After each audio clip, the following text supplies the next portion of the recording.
Bim Stars. Elle devint star grâce au diable, comme le dit l'affiche. Bim Stars, un film tourné en 1980 et en fait du coup un film de science-fiction puisqu'il se déroule en 1994. Bim Stars, intitulé Star Rock en Allemagne et dont le titre original est The Apple, la pomme. Réalisé par Feu Menahem Golan, qui est resté surtout connu pour sa carrière de producteur de Chuck Norris, Jean-Claude Van Damme ou Jean-Luc Godard avec sa compagnie The Cannon Group. The Cannon Group. La première fois qu'on a entendu parler de The Apple, c'était dans le gros numéro annuel de Variety spécial Cannes 1979, par le biais d'une simple annonce qui laissait présager d'un film qui allait raconter l'histoire d'Adam et Ève.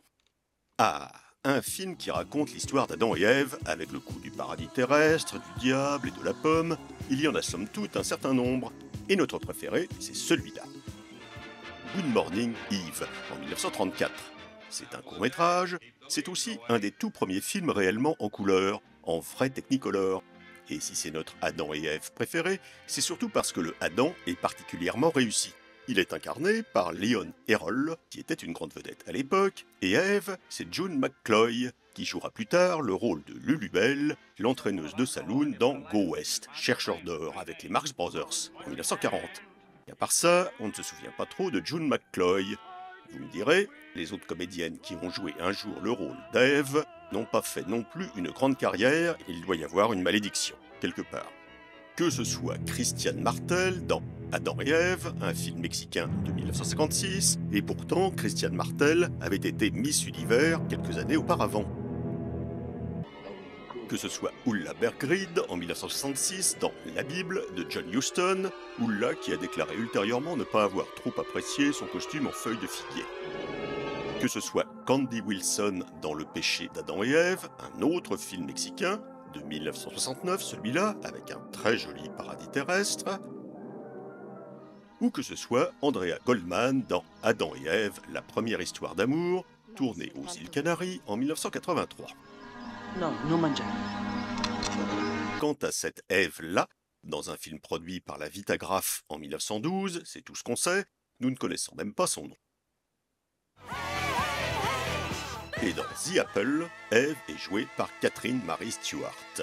Mais elle ne s'appelle pas Ève dans le film, elle s'appelle Bibi. Et son Adam s'appelle Alfie. Et si le film ne s'appelle pas Alfie et Bibi, c'est qu'en réalité, il ne raconte pas tout à fait l'histoire d'Alfie et Bibi. Enfin, d'Adam et Ève. Mais il n'empêche que Bibi est invitée à mordre dans la pomme. Une très grosse pomme, dites donc. Et bon, c'est pas tout ça, il est temps d'essayer de comprendre ce qui se passe dans le film. Déjà, éclaircissons un point. Que veut dire BIM? Eh bien, BIM, B-I-M, ça veut dire Boogaloo International Music. Et nous allons voir sous peu qui est ce Boogaloo. Alors, nous sommes un an après le Festival de Cannes 1979, au Festival de Cannes 1980. The Cannon Group tente d'y vendre The Apple, qui est projeté au marché du film dans la salle 1 du cinéma Olympia de la rue d'Antibes.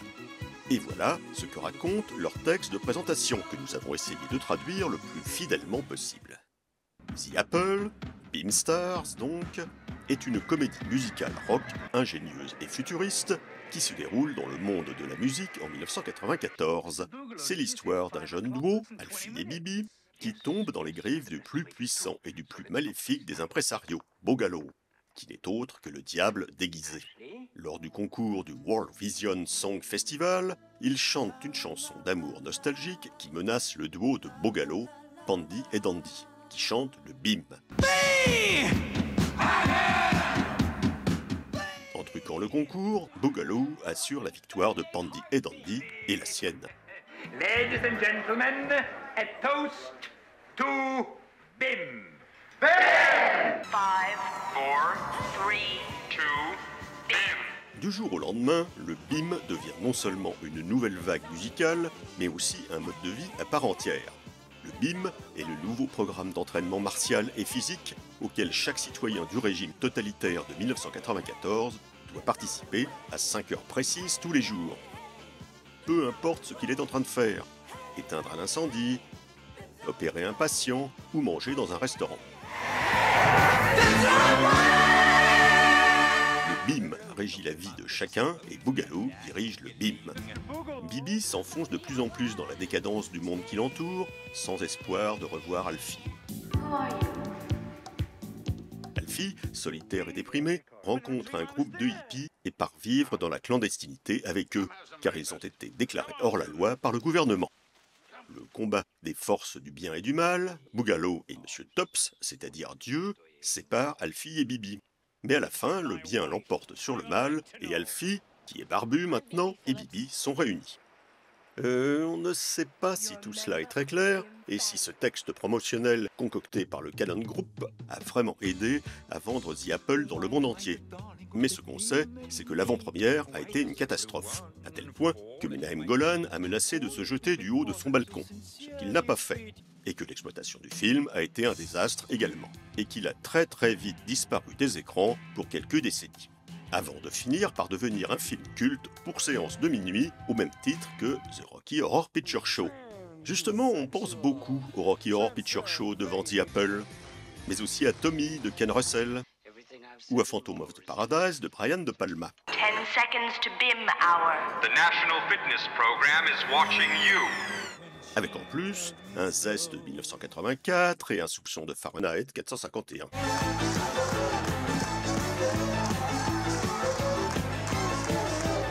Et de surcroît, cette séquence de l'enfer, dans The Apple, nous a fait penser à « Cette nuit, je m'incarnerai dans ton cadavre » de José Mojica Marins, le fameux Coffin Joe, Joe Cercueil, le fameux Coffin Joe brésilien. Ouais. Quant à ce passage-là, pendant l'exercice quotidien d'entraînement BIM, eh bien, il nous a rappelé Bedazzled de Stanley Donen avec ses religieuses sur trampoline. Et pour rester dans le mystique, c'est le clip des Jacksons pour leur chanson Can You Feel It que nous a évoqué la scène finale de The Apple, où l'on voit Dieu en personne débarquer en Rolls-Royce depuis le plus haut des cieux pour emmener les élus vers un avenir meilleur en les sauvant des forces du mal. Et on regrette que le prologue avec lequel le film commençait initialement ait été coupé au montage.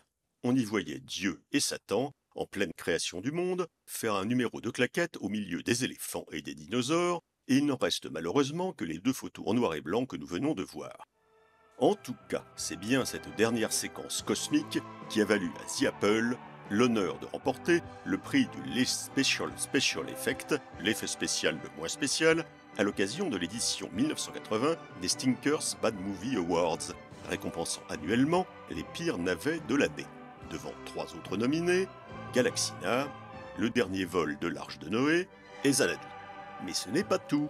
The Apple a remporté également cette année-là le prix de la pire mise en scène pour Menahem Golan et a été nominé dans 4 autres catégories.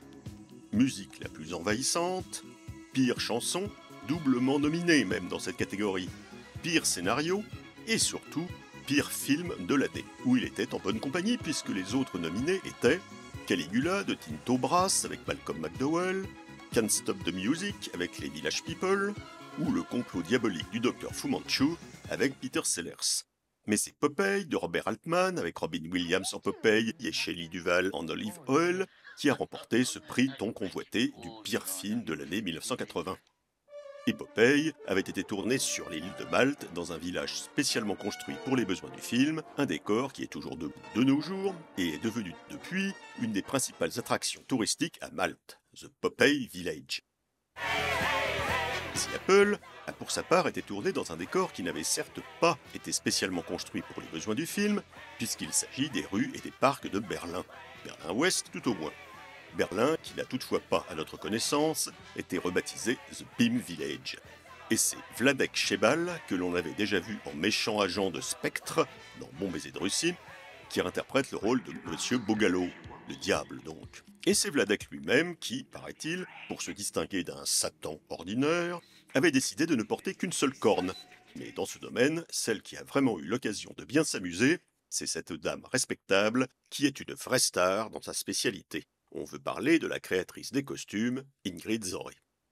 Presque une centaine de films à son actif, ne serait-ce que Just a Gigolo, avec David Bowie et Marlène Dietrich, Possession, avec Isabelle Adjani, en pleine forme, ou le gorille de Soho, avec Horst Tappert, qui n'était pas encore Derrick.